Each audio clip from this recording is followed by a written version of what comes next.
Hello, magandang araw sa inyong lahat. Welcome to my channel.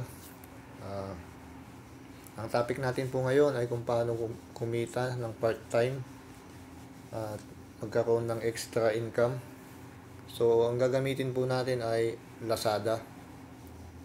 Pwede po tayong kumita sa Lazada kahit wala tayong produkto na ibinibenta sa Lazada. So, paano ba ito? I-explain ko po sa inyo. So, una po sa lahat, mag-download po kayo ng Lazada app at mag-sign up po kayo kung wala pa kayong account. At kung may account na po kayo, mag-login na lang po kayo. So, pumunta na po tayo sa Lazada. So, inopen ko lang po yung Lazada ko. Nandito po tayo sa home. So, yan, nandito na po tayo sa aking Lazada. So, ang gagawin natin, pag naka-login na tayo, pupunta tayo dito sa account, dito sa baba. Makikita nyo, mababasa nyo po yung account. I-click nyo po yan. So, pag nandito na tayo sa account, hanapin nyo po yung swipe nyo lang po itong mga ito papuntang kaliwa. Ito, swipe nyo lang po, yan, lalabas po yung Lazada affiliate. I-click po natin itong Lazada affiliate. Ito po, click lang po natin yan. So, nandito na po tayo sa Lazada affiliate. Nandito na po yung mga product na nagbibigay ng commission pag pinost natin yung mga product na ito. So, yan, iba-ibang product po yan. For example, itong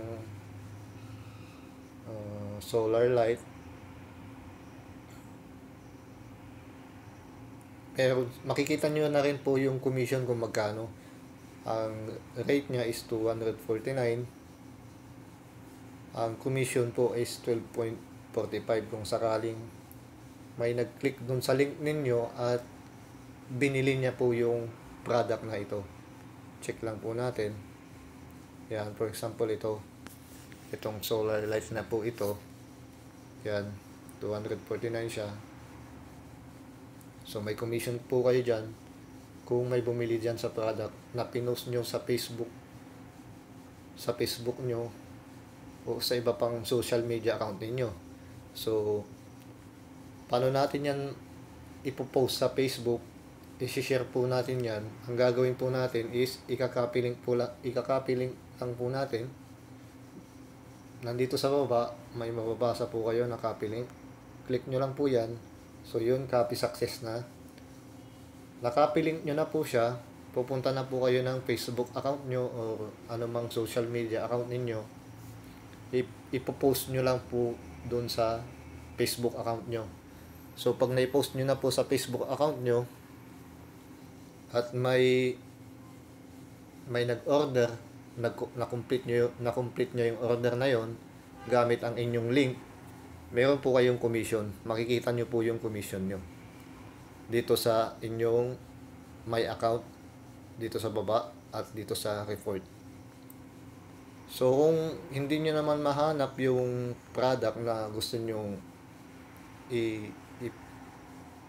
i-post sa inyong Facebook, i-click nyo lang po yung search nyo lang po dito kung ano yung gusto nyo yung product. Kunwari t-shirt, search. Yan. So, may mga t-shirt dyan. Kunwari itong nasa unahan, Champion USA Woman. Ang presyo niya is $19.50. So, click natin po yan.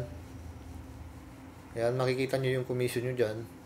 Tapos, parang ganun din sa ginawa natin kanina, copy link nyo lang po. Click nyo lang po yung copy link. Copy link na lang po. Success na po yung copy link. Popost nyo lang po sa inyong Facebook account. So, ganun lang po kadali. Ito po yung extra income. Kung marami po kayong kaibigan sa Facebook, pwede nyo po itong pagkakitaan. So, wala po kayong babayaran dito. Ang ginawa nyo lang po dito is mag-post at kung may umorder, magkakaroon po kayo ng commission. So, extra income habang nasa bahay kayo at may internet kayo, pwede nyong gamitin kahit cellphone lang siya. Kahit cellphone lang po, pwede nyong gamitin. Basta mayroon po kayong internet. So hanggang dito na lang po. Maraming salamat sa lahat ng sumuporta sa ating channel. Hindi ko na po kayo lahat babanggitin. So lahat ng sumuporta sa ating channel, maraming salamat po. Salamat po.